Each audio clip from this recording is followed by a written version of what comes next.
할렐루야. 아멘. 여러분과 인사하겠습니다. 찬송에는 힘이 있습니다. 찬송에는 능력이 있습니다.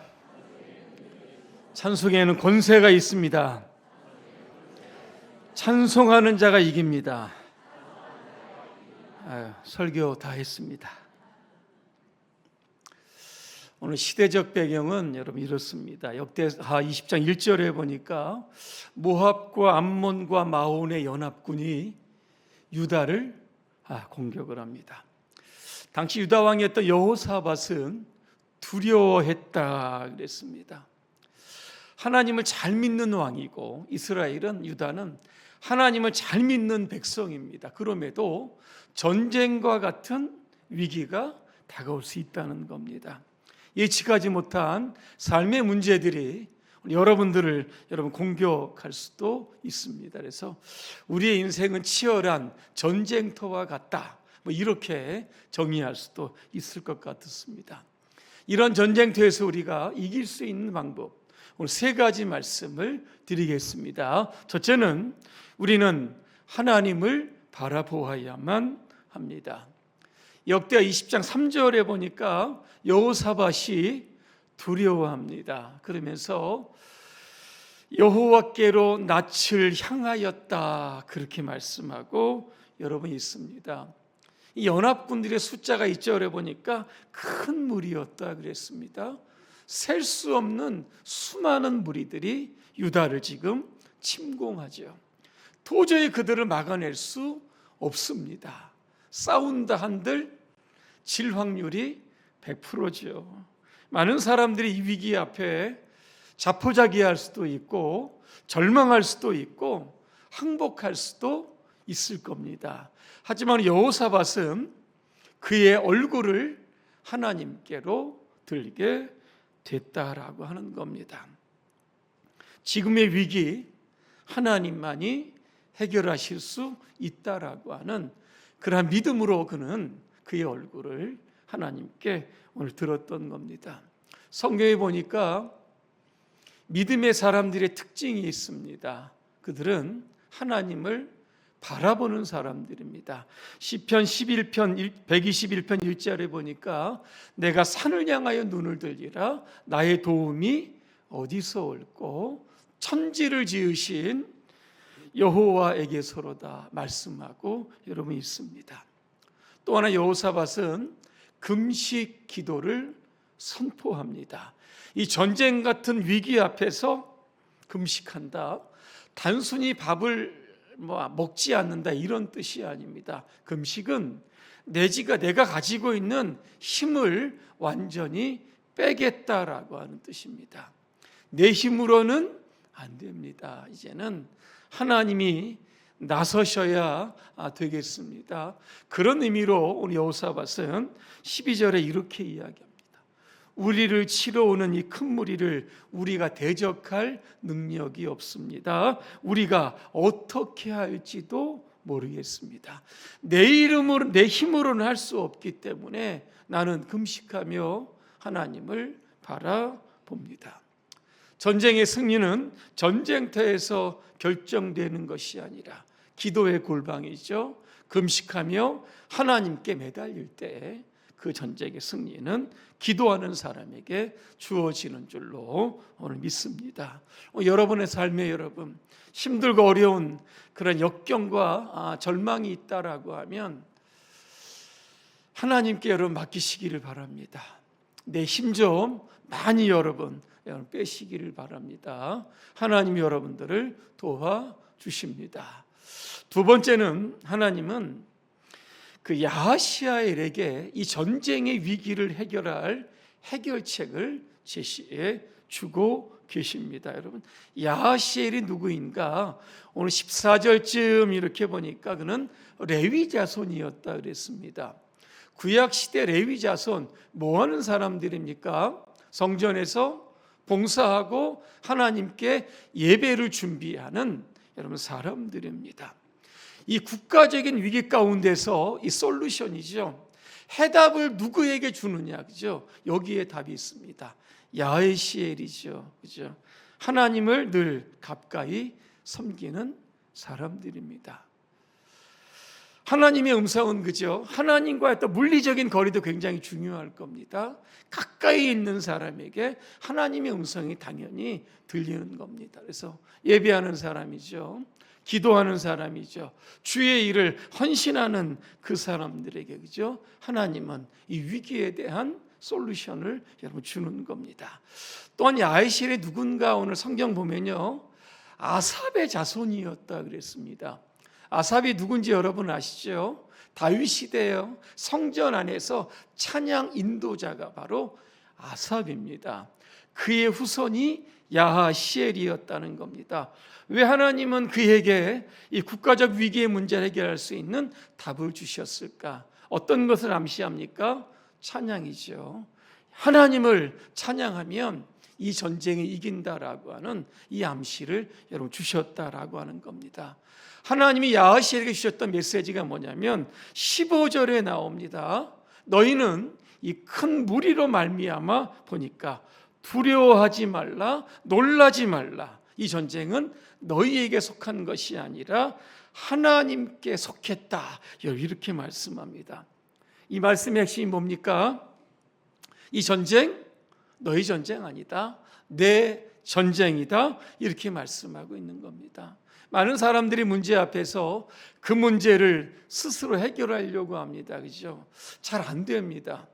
끊임없는 염려, 근심, 스트레스로 인해서 굉장히 힘들 때가 있다는 겁니다. 여러분 이때요. 하나님께서 주신 이 말씀을 기억해야 하는 겁니다. 내 문제는 내 문제가 아니라 내가 해결한다는 겁니다. 두려워하지 말라, 놀라지 말라. 이 말씀을 우리가 기억해야 합니다. 하나님이 야하시엘에게 또 말씀을 주시는데 17절에 뭐라고 주시냐면 너희는 이 전쟁에서 싸울 게 없다. 대열을 이루고 서서 여호와가 구원하는 것을 보라 그랬습니다. 상식적으로 맞지 않습니다. 전쟁은 전쟁터의 군인들이 여러분 싸워야 하는 건데 싸울 필요 없다는 겁니다. 가만히 서 있으라는 겁니다. 이 전쟁 내 전쟁이니까 내가 어떻게 그들을 승리하는지를 눈을 똑바로 뜨고 한번 쳐다보라. 그렇게 말씀하고 오늘 있습니다. 전쟁 같은 우리의 인생입니다. 중요한 것은 우리의 능력과 힘이 아니라 그죠? 하나님이 싸우신다. 우리 이 믿음을 우리가 가질 수 있어야 여러분 하는 겁니다. 마지막 세 번째로 여러분 찬송에는 위력이 있습니다. 그리고 오늘 본문 말씀이 이렇게 오늘 시작이 됩니다. 20절에 이 말씀의 메시지는 크게 여러분 세 가지입니다. 뭐냐면 이겁니다. 하나님을 믿는 사람들은 흔들리지 않는다. 그죠? 또 하나, 지금 위기 가운데 신앙의 중심 하나님께 두라는 겁니다. 또 하나, 하나님께서 야하시엘에게 말씀하신 그 선지자의 말을 신뢰하라. 그죠? 이 말씀을 이제 왕이 백성들에게 전달을 합니다. 그리고 왕이 어떤 명령을 내리냐면 이 전쟁의 맨 앞에 누구를 세웁니까? 예복을 입힌 찬양대를 딱 세웁니다. 그 찬양대 이름이 뭔지 아십니까? 제가 커피 쏘겠습니다. 눈치가 빠르신 분은 아실 텐데 호산나 찬양대입니다. 호산나라고 하는 뜻이 여러분 뭔지 아십니까? 호시아나 이런 뜻인데요. 호시아는 구원하다. 나는 지금이죠. 간절히 부탁합니다. 이런 뜻이 있습니다. 그렇죠? 이 지금 전쟁의 위기 앞에 하나님 우리를 구원해 주십시오. 간절히 그죠? 부탁하는 이게 바로 호산나 여러분 찬양대입니다. 여러분 상상력 동원해 보시기 바랍니다. 그죠? 전쟁의 위기가 그죠? 긴장 속에 여러분 있습니다. 근데 그 전쟁터에 칼이나 차리나 활이나 이런 소리가 아니라 어떤 소리가 납니까? 찬송이 울려 퍼집니다. 상상력 갖고 생각해 보시길 바랍니다. 오늘 22절이죠. 그 노래와 찬송이 시작될 때에 하나님이 개입하십니다. 누굴 보내십니까? 복병을 보내셨다 그랬습니다. 이 복병이라는 단어를 메하르빔이라고 하는데 매복한 군대라고 하는 뜻입니다. 당시 유다에는 사실 매복한 군대가 있을 수도 없죠. 그죠? 이들이 누구냐 보니까 하나님의 천군과 천사를 여러분 뜻하는 겁니다. 전쟁터에 하나님의 군대를 파송을 하셨던 겁니다. 그런 일이 있을 수 있을까? 열왕기하 19장에 제가 한번 예를 들어봅니다. 당시 아수르라고 하는 강대국이죠. 산헤립이라고 하는 왕이 유다를 침공을 합니다. 오늘처럼 똑같은 상황이죠. 당시의 왕은 히스기야입니다. 굉장히 두려웁니다. 이 문제를 가지고 성전에 올라가서 기도를 합니다. 그때 하나님이 당시 이사야 선지자에게 이런 메시지를 딱 줍니다. 왕하 19장 32절입니다. 그가 이 성에 이르지 못하리라. 그들이 오던 길로 돌아가리라 그랬습니다. 이게 뭡니까? 전쟁 끝났다는 겁니다. 35절에 그날 밤 하나님께서 여호와의 사자 천사를 보내시죠. 하룻밤 사이에 18만 5천 명 성장이 되었다. 그죠? 성경에 나와 오늘 있습니다. 열왕기하 6장에도 마찬가지죠. 하나님이 천사를 보내시는 장면입니다. 이번에는요.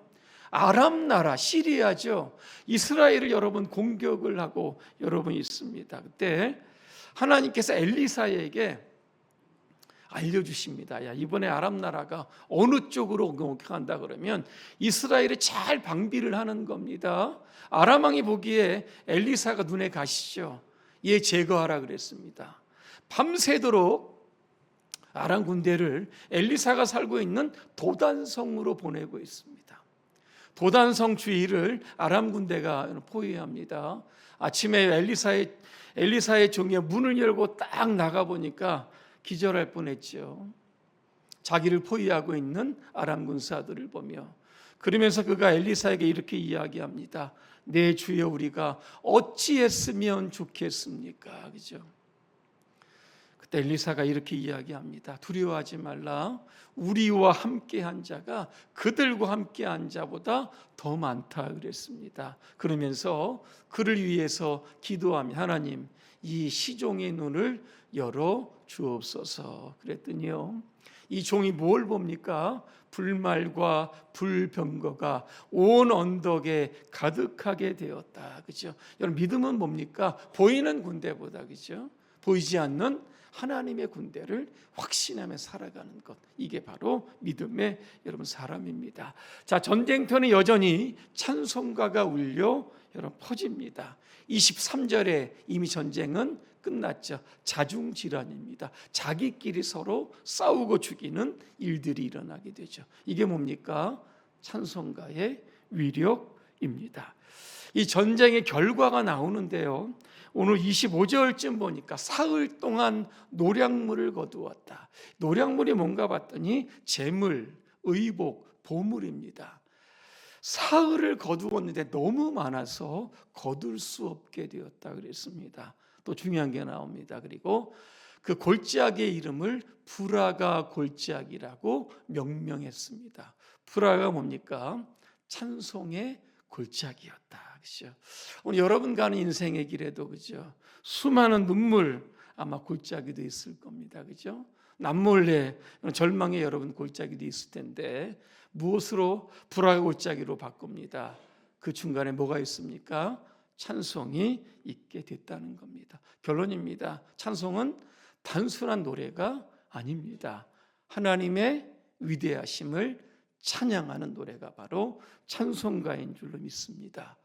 앞으로 가요 부르지 마시고 트로트 이런 거 따라하지 마시고 어떻게 하면 하나님을 찬양할 수 있을까? 찬송가 여러분 많이 부르시길 바랍니다. 그래서 참 전쟁 같은 세상이죠. 사망의 음침한 골짜기와 같은 우리의 인생길에 오늘 브라가의 여러분 승리, 찬양의 승리를 여러분 일궈내시기를 주님의 이름으로 축원합니다. 기도하겠습니다. 은혜로우신 하나님, 우리의 삶에 힘겨운 전쟁을 할 때가 있습니다. 그럴 때마다 우리의 시선이 하나님의 보게 하여 주시고 내 힘을 빼는 금식기도와 찬송을 통해서 천군 천사를 동원하여 우리의 삶에 승리를 주시는 그 하나님을 경험케 하여 주옵소서. 예수님의 이름으로 기도합니다. 아멘.